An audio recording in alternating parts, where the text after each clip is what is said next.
আজকে আপনাদেরকে দেখাবো মাছের তেল এবং ডিম, এগুলো ধুইয়ে আমরা পরিষ্কার করে নিয়েছি। এখন রান্নাতে চলে যাব, আমাদের সাথে থাকবেন।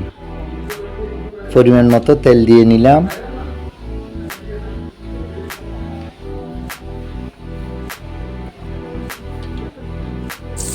পেঁয়াজ কুচি দিয়ে দিলাম,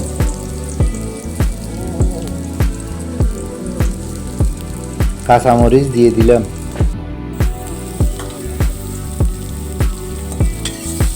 একটু নেড়ে নিলাম,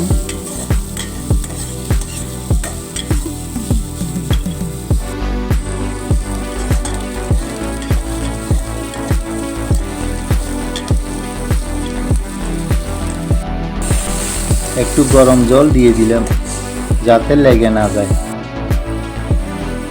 আদা বাটা দিয়ে দিলাম, রসুন বাটা দিয়ে দিলাম,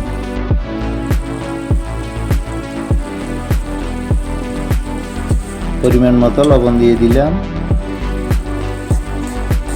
হলুদের গুঁড়ো দিয়ে দিলাম,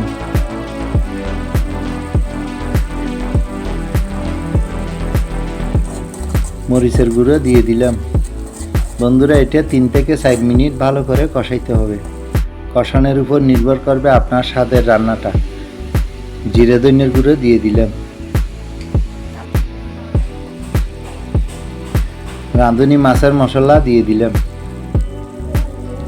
এখন আমরা ভালো করে এটা কষাই নেব যাতে কোনো গন্ধটা যেন না থাকে।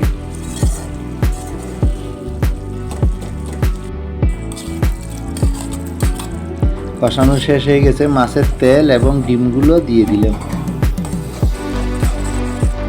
8 থেকে 10 মিনিট আবার রান্না করতে হবে।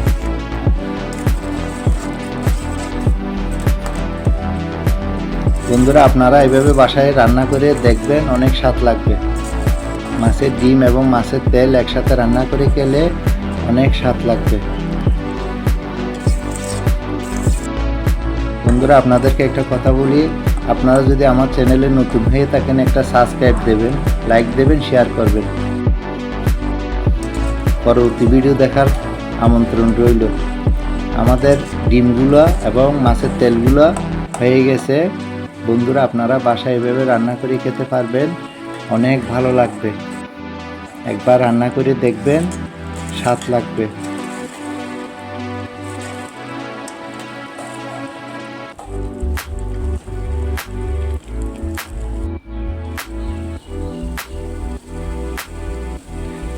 আমাদের হয়ে গেছে।